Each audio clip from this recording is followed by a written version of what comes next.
This is WFYI News Now, and I'm Sarah Neal Estes. It's Tuesday, March 10th, and here are today's Central Indiana and statewide stories. Governor Mike Braun touted efforts to reduce energy costs during a press conference yesterday. As Ben Thorpe reports, Braun addressed concerns that new data centers could increase local energy bills. Braun told reporters that any data centers moving to Indiana will have to provide 100% of their own energy. It's the deal Indiana struck with Meta, which owns Facebook and is building a data center in Lebanon. You're going to shoulder 100%, and you're going to ideally put more on if you want to come here and do business. But Democrat Kerry Hamilton says assurances from data centers to supply energy to the grid aren't enough. I don't believe in promises. I believe in laws. Governor Braun says he supports those requirements being put into law. I'm Ben Thorpe at the State House.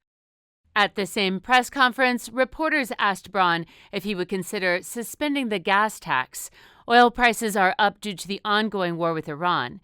Braun says he expects prices to come down, but if they don't, everybody will have to use the tools in their own tool chest to make sure you mitigate it. I'm not saying specifically what it would be. Don't know what the administration will do.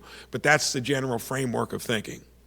Democrats have said they are supportive of temporarily suspending the gas tax if the conflict continues. The conflict is also pushing fertilizer prices higher, and that adds costs to farmers prepping for the planting season. Supplier price information platform DTN says 7 out of 8 major fertilizers are more expensive than last year. About a quarter of the globally traded nitrogen market runs through the Strait of Hormuz. Members of the Indianapolis Public Schools Board warn a new state law could disrupt the district. In an op-ed in the Indianapolis Star, board members say the shift puts local control at risk. Eric Weddle has more. The IPS board says a new state law is forcing a seismic shift on the city school district. It creates a new oversight body called the Indianapolis Public Education Corporation, or IPEC.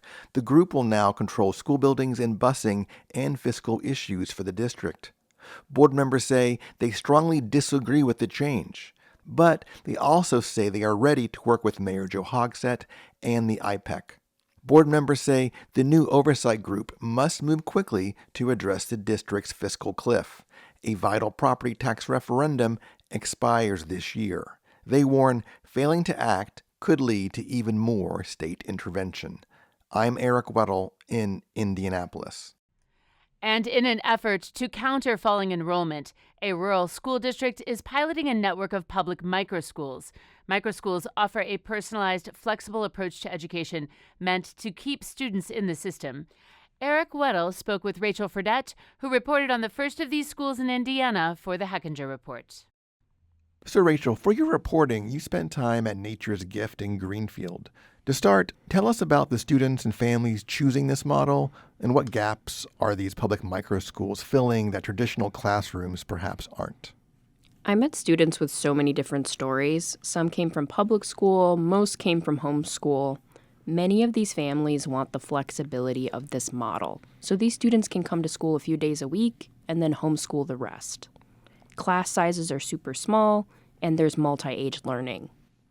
The superintendent of Eastern Hancock, George Philhauer, he's in this unique position, it seems. He's a public school leader and essentially incubating charter microschools. So why does he see this as a survival strategy for his rural district rather than a threat? So George told me that his community was seeking homeschool options, not necessarily leaving his district in droves, but enough that he was curious as to why. Ultimately, that led him to get involved with the state's charter leaders so that he could build up this new collaborative of microschools. For his districts, they're still involved with Nature's Gift and even provide some services for them. He hopes that will be the case for most school districts who house these microschools. They work in collaboration, not opposition. Okay, so we often think of a school as kind of like an all-or-nothing choice, but you found many students who are only on site here a few days a week. How does this co-captain approach between teachers and parents actually work in practice? A good example is Kinsey Maraska. She's a gymnast who spends 16 hours at the gym every week. Mm-hmm. Her mom, Danielle, homeschools her when she's not at Nature's Gift. Danielle told me she's always talking to Kinsey's teacher about scheduling or school-related questions. She's very comfortable letting teachers lead Kinsey's education, and she's right there to continue it at home. But other families are much more involved. They ask more questions. They want to be right there and seeing exactly what the teachers are doing. And the teachers let that happen. They want to be able to bring a little bit of comfort. So as people are hearing this, they're probably wondering, does this work? And because these micro schools are public charter schools, they still have to participate in state testing. So what do we know so far about student performance? And why is there concern that high-stake accountability might actually stifle the innovation that these schools are trying to do? Nature's Gift took state benchmark tests, which are essentially a trial or a check-in before they take the iLearn this spring. Those scores were pretty split, with many students falling below proficiency, particularly in math. These schools lose a lot of that freedom of being traditionally private, and testing is a big part of that. A researcher at RAND, a nonprofit, nonpartisan research organization that I spoke to, they've studied microschools for years, and they said that there's a risk that testing like this would force these schools to form a shape that helps students pass them. So therefore, pulling them away from innovation and what they pitch to the public, becoming uniform, not unique. Okay. So the Indiana Microschool Collaborative wants to add 10 more schools by 2030. Is there evidence yet that this is a sustainable long-term solution to a downturn in public school enrollment, or is it still a fad stage? It's probably too soon to tell. What I do know is where they choose to put these schools could really shake up some systems. Because there's a lot of interest, Indiana already has a growing involvement in homeschool, and with the state being so voucher-friendly, that will continue. But a public model could be even more inviting. It's getting a lot of attention from families, Phil Howard told me. I don't know for sure. Like you said, there's a lot of trends in learning and education. We will have to wait and see. Okay. Governor Mike Braun has been a vocal supporter of this model.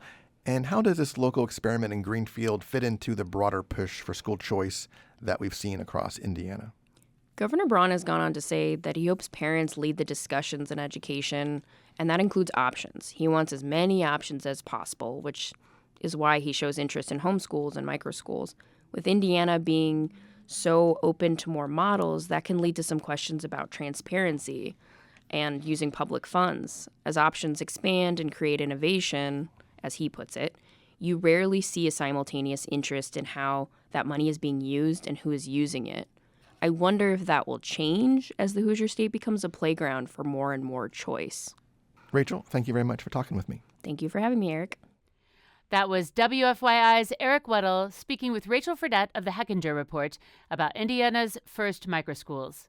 Read Rachel's reporting on our website. One of 26 surviving copies of the Declaration of Independence is on display at Indiana University's Lilly Library. The exhibition commemorates the 250th anniversary of its printing.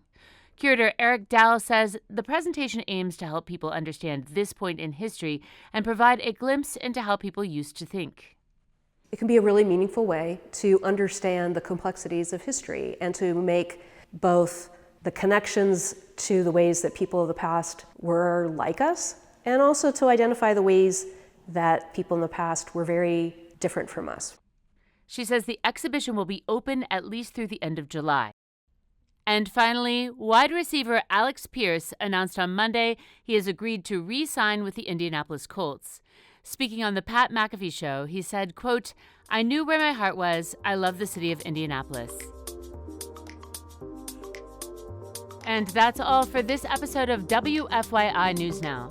Today's podcast is produced by Drew Dodlin, with support from the news team at WFYI and public media journalists across the state. Kendall Antron produced our music, and if you liked today's episode, remember to subscribe and share, and follow WFYI on Facebook, Instagram, TikTok, and YouTube to get the latest updates from our newsroom anytime. Thank you for listening. We'll see you tomorrow.